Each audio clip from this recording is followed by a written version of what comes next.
বিদায়ী সপ্তাহে ঢাকা স্টক এক্সচেঞ্জের সূচক উত্থানের মধ্য দিয়ে লেনদেন শেষ হয়েছে। এ সময় ডিএসইএক্স সূচক বেড়েছে ৬৪.৪৪ পয়েন্ট। তবে সপ্তাহের ব্যবধানে লেনদেন বেড়েছে ৮৬৩.২৭ লাখ টাকা, আর বাজার মূলধন বেড়েছে ১০,৫০ কোটি টাকার উপরে।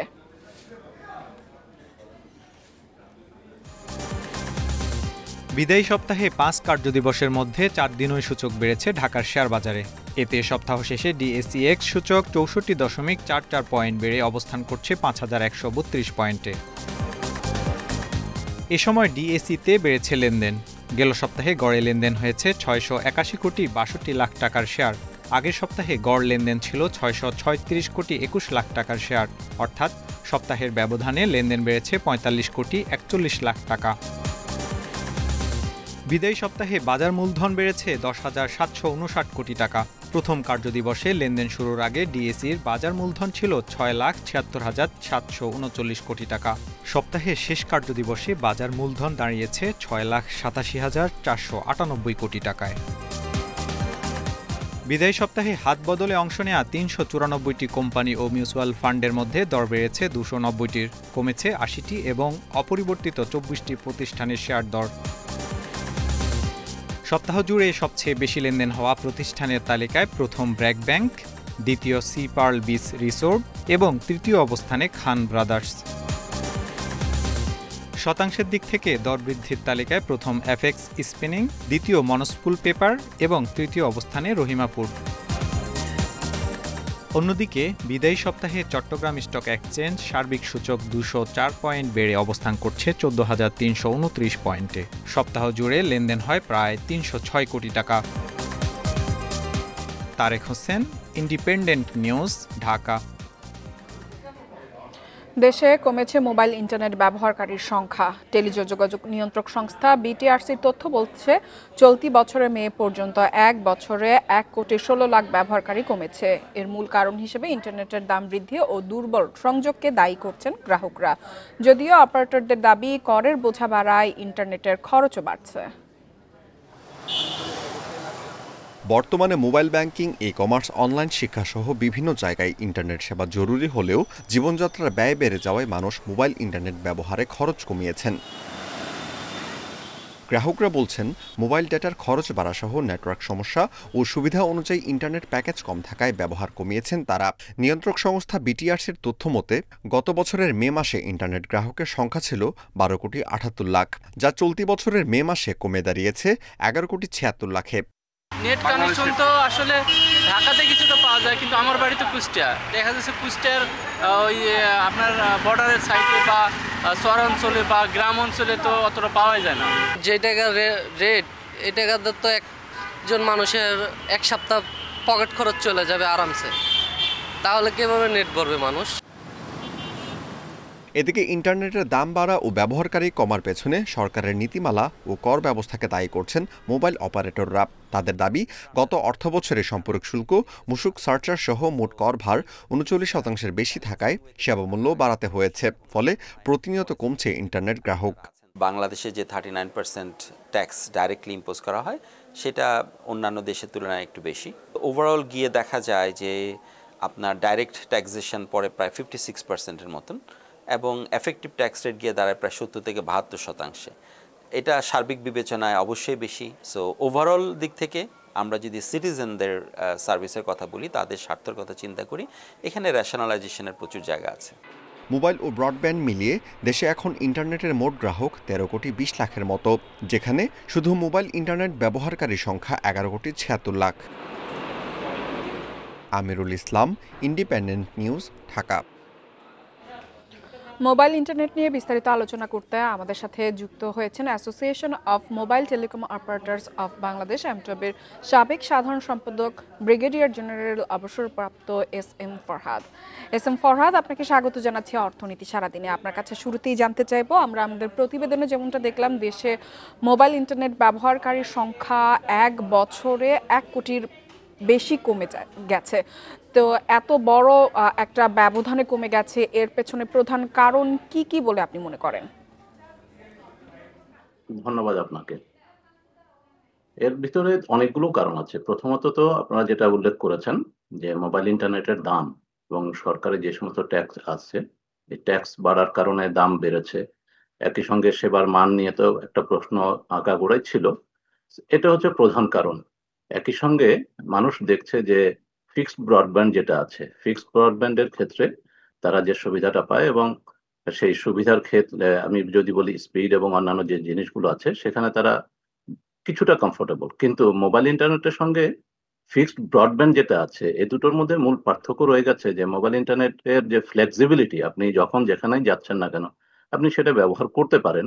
এই কারণেই কিন্তু মানুষ মোবাইল ইন্টারনেটটা বেশি ব্যবহার করে। বাট এই বিগত সময়গুলোতে আমরা দেখেছি যে মানুষ তার নিজের বাসায় বা অফিসে যেখানেই যায় না কেন তার সেখানে কানেক্টিভিটি আছে। সুতরাং ওই পরিপ্রেক্ষিতে তার কতটুকু দরকার এই বিষয়গুলো বিবেচনা করে সাধারণ মানুষ। বিশেষ করে কম আয়ের মানুষ যারা আছে তারা তো তাদের উপার্জনের বিষয়টা নিশ্চয়ই তারা তাদের কনসিডারেশনে নেয়। যে কারণে দেখে যে যেখানে কম মূল্যে ভালো সেবা পাওয়া যাবে বা বেশি সেবা পাওয়া যাবে তারা সেদিকেই ঝুঁকবে। সো মোদ্দা কথা বলা যায় যে দামটা একটা বড় কারণ। একই সঙ্গে এটার সেবার যে মান, কাঙ্ক্ষিত মান আমরা রাদার বলবো, এই কাঙ্ক্ষিত মান যদি আরো উন্নত না হয় তাহলে পরে দেখা যাবে যে গ্রাহককে ধরে রাখাটা মোবাইল অপারেটরের জন্য কিছুটা কঠিন হয়ে যাবে। আপনি ব্রডব্যান্ড ইন্টারনেটের কথা বলছিলেন, আমরাও জানি মানুষ কিন্তু ব্রডব্যান্ড ইন্টারনেটের দিকে বেশি ঝুঁকছে, তবে এখনো কিন্তু দুর্বল সংযোগের বিষয় অভিযোগ রয়েছে ক্রেতাদের। এই বিষয়ে আসলে সমাধান কি? এটা একটা অত্যন্ত গুরুত্বপূর্ণ বিষয় যে অভিযোগ যেগুলো আছে এখানে আমি মনে করি যে আমাদের যে বিটিআরসি বা আমরা যেটা বলি যে রেগুলেটর আছে তাদের এখানে একটা বড় ভূমিকা রাখার ব্যাপার আছে।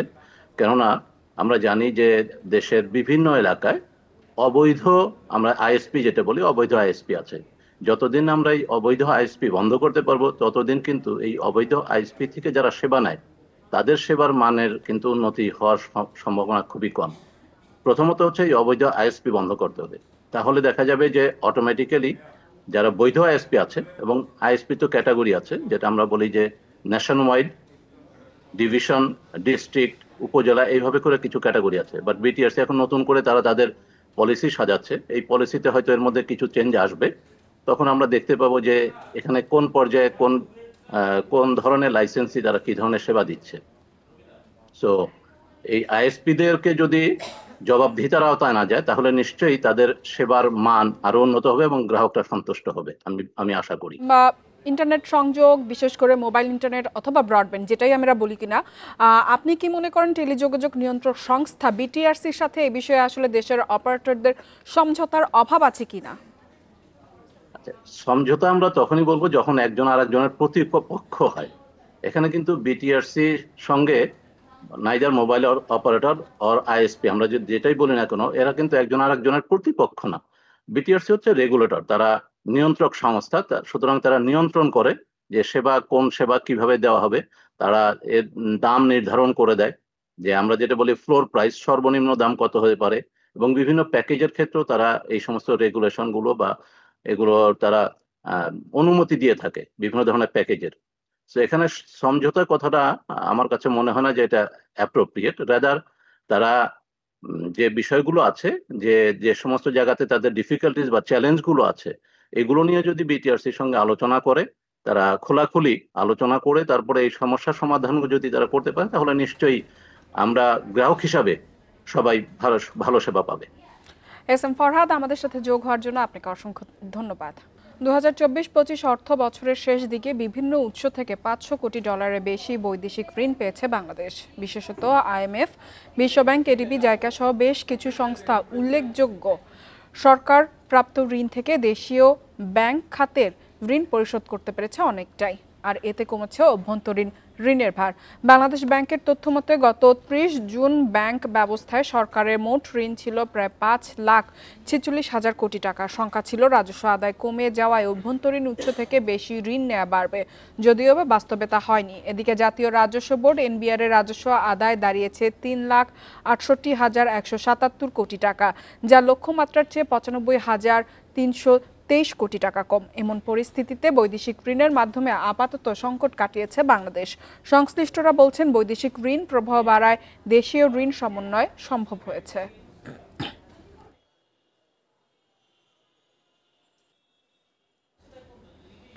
সাতক্ষীরায় এক সপ্তাহ টানা বৃষ্টিতে 1000-এর বেশি মাছের ঘের ভেসে গেছে। ব্যাপক লোকসানের শঙ্কায় মাথায় হাত চাষিদের। পানি নিষ্কাশনের ব্যবস্থা না থাকায় এ অবস্থা তৈরি হয়েছে বলে অভিযোগ তাদের। এক সপ্তাহের টানা বৃষ্টিতে তলিয়ে গেছে সাতক্ষীরার 7 উপজেলার নিচু এলাকা, ভেসে গেছে বহু মাছের ঘের।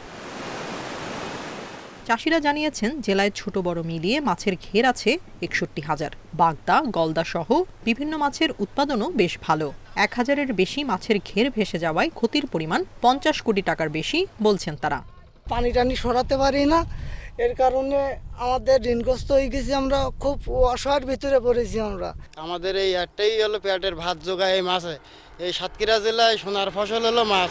এই মাছ যদি না থাকে তাহলে আমরা কি বাঁচবো। আমার 40-50 বিঘি জমির ঘের, অন্তত 10-15 লাখ টাকা ক্ষতিগ্রস্ত। আমরা এই বর্ষার ইয়েতে তোলাই গেছে সবকিছু। তবে কি পরিমাণ মাছের ঘের ভেসে গেছে তা এখনো নিশ্চিত করতে পারেনি মৎস্য বিভাগ।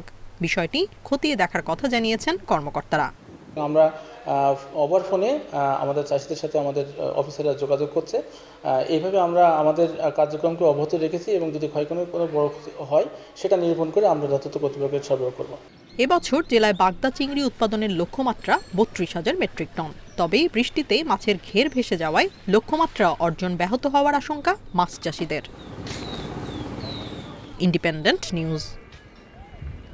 স্বাস্থ্যসম্মত খাদ্য তৈরির পাশাপাশি দৃষ্টিনন্দন পরিবেশ সহ কয়েকটি লক্ষ্য সামনে রেখে বগুড়ায় আজ শুরু হয়েছে 2 দিনব্যাপী রান্না প্রতিযোগিতা।